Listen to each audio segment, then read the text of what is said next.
কারণ হচ্ছে যে মানুষটি ভারতবর্ষের মানুষের সাথে প্রতারণা করেছে, সেলুলার জেলে বসে যে মানুষটি ইংরেজদের কাছে ভিক্ষাবৃত্তি করেছে, ছেড়ে দেওয়ার জন্য প্রার্থনা করেছে, তাই সেই মানুষটির আজকে জন্মদিনে উদ্বোধন করে তাদের পলিটিক্যাল এজেন্ডাটা বিজেপি প্রতিষ্ঠা করার চেষ্টা করল।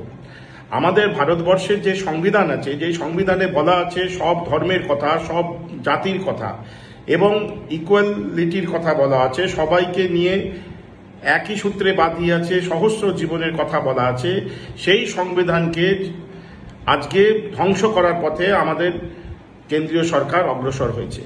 সেই জন্যে আজকে মাননীয় প্রধানমন্ত্রী শুধুমাত্র একটি ধর্মের মানুষজনদের দিয়ে পুজো পাঠ করিয়ে এই নতুন ভবনটার উদ্বোধন করলেন।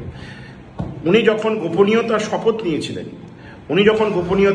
নিয়েছিলেন প্রধানমন্ত্রী হিসাবে, তখন উনি কিন্তু সকল ধর্ম, বর্ণ, জাতিকে রক্ষা করার কথা বলেছিলেন। কিন্তু উনি নিজের পলিটিক্যাল এজেন্ডার বাইরে বেরোতে পারলেন না। উনি শুধুমাত্র একটা ধর্মীয় কাজের মাধ্যমে এটা উদ্বোধন করার সাথে সাথে উনি ওনার গোপনীয়তার শপথ উনি যেটা নিয়েছিলেন সেটাকেও কিন্তু ভঙ্গ করলেন।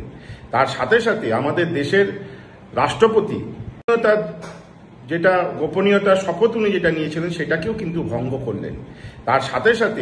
দেশের রাষ্ট্রপতি হচ্ছেন আমাদের সংবিধান বা আমাদের দেশের প্রধান। ওনাকে নিমন্ত্রিত না করা, ওনাকে অপমান করার মাধ্যমে উনি সারা ভারতবর্ষের মানুষকেও অপমান করলেন। আমি সালাম জানাই, স্যালুট জানাই, নমস্কার জানাই, প্রণাম জানাই আমাদের সব বিরোধী দলের নেতাকর্মীদেরকে যারা আজকে এটা বয়কট করেছে।